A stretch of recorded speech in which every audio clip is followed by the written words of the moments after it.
Doctor ortho, अब दर्द भी घुटने टेकेगा। राजस्थान की राजनीति में इन दिनों एक नाम और 10 सवालों की खूब चर्चा है। राष्ट्रीय लोकतांत्रिक पार्टी के सांसद हनुमान बेनीवाल ने मुख्यमंत्री भजनलाल शर्मा और राज्य सरकार को ऐसे सवालों के घेरे में खड़ा किया है जिसने सियासी गलियारों का तापमान बढ़ा दिया है। एक कथित भूमाफिया, एक फरार आरोपी और मुख्यमंत्री कार्यालय से जवाब मांगते 10 सवाल। नमस्कार, मैं कीर्ति भारद्वाज, चैनल 4 न्यूज राजस्थान पर आप सभी का स्वागत है। राजस्थान रेगिस्तान की धरती और राजनीति की तपती हुई फिजा। ये कहानी किसी चुनावी मंच की नहीं है, ये कहानी है उन 10 सवालों की जो सीधे सत्ता के दरवाजे पर दस्तक दे रहे हैं। सवाल पूछने वाले हैं सांसद हनुमान बेनीवाल और जिनसे जवाब मांगा जा रहा है वे है राजस्थान के मुख्यमंत्री भजनलाल शर्मा और उनकी सरकार। मामले के केंद्र में है प्रमोद शर्मा, एक ऐसा नाम जिस पर जमीन से जुड़े कथित धोखाधड़ी और फर्जी दस्तावेजों के मुकदमे दर्ज होने का दावा किया जा रहा है।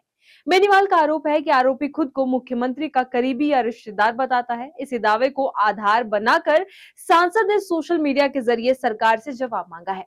लेकिन यह सिर्फ एक आरोप नहीं बल्कि सवालों की पूरी श्रृंखला है। पहला सवाल, क्या कानून सबके लिए बराबर है? बेनीवाल पूछते हैं कि जब आम आदमी पर मुकदमा दर्ज होते ही पुलिस सक्रिय हो जाती है तो फिर इस मामले में कार्रवाई की रफ्तार धीमी क्यों दिखाई दे रही है? दूसरा सवाल, अगर अदालत से राहत नहीं मिली तो गिरफ्तारी अब तक क्यों नहीं हुई? तीसरा और चौथा सवाल, क्या आरोपी पर इनाम घोषित किया जाएगा और अगर नहीं तो आखिर देरी किस बात की है? यहीं से मामला सिर्फ एक व्यक्ति का नहीं रह जाता, ये बहस बन जाती है व्यवस्था और कानून के राज की। बेनीवाल का दावा है कि सरकार जीरो टॉलरेंस की बात तो करती है, लेकिन क्या वही सख्ती प्रभावशाली लोगों पर भी लागू होती है? उनका सवाल है, क्या रिश्तेदारी और रसूख कानून से ऊपर हो गए हैं? क्या सरकार की कथनी और करनी में अंतर दिखाई दे रहा है? सवालों का अगला दौर पुलिस और प्रशासन की भूमिका पर है। बेनीवाल पूछते हैं, क्या जांच एजेंसियों पर किसी तरह का दबाव है? क्या अधिकारियों को मौखिक निर्देश दिए गए हैं? अगर ऐसा नहीं है तो कार्रवाई में इतनी देर क्यों? और अगर आरोपी की जगह कोई आम किसान, दलित या पिछड़ा वर्ग का व्यक्ति होता तो क्या उसके खिलाफ अब तक कठोर कार्रवाई नहीं हो चुकी होती?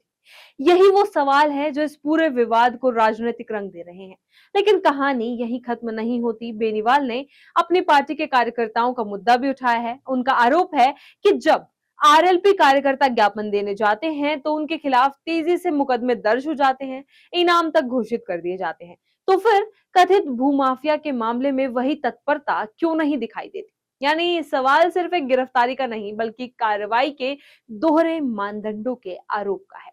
और फिर आता है सबसे तीखा सवाल। बेनीवाल पूछते हैं, क्या कुछ लोगों को कानून से बचने के लिए कोई वीआईपी पास मिला हुआ है या फिर जनता ये मान ले कि कानून का राज सिर्फ भाषणों और विज्ञापनों तक सीमित है?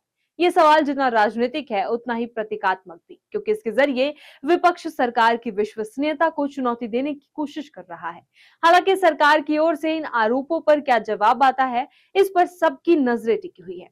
राजनीति में आरोप लगते हैं, जवाब आते हैं और फिर जनता तय करती है कि सच किसके ज्यादा करीब है। लेकिन फिलहाल राजस्थान की सियासत में चर्चा किसी चुनाव की नहीं बल्कि उन 10 सवालों की है जिन्होंने सत्ता और विपक्ष के बीच नई बहस छेड़ दी है। राजस्थान की राजनीति में ये मामला आने वाले दिनों में और गर्मा सकता है, क्योंकि विपक्ष जवाब मांग रहा है और जनता भी ये जानना चाहती है कि कानून की नजर में आखिर सब बराबर है या नहीं। इसी तरह की खबरों के लिए बने रहे चैनल 4 न्यूज राजस्थान के साथ। डॉक्टर ऑर्थो, अब दर्द भी घुटने टेकेगा।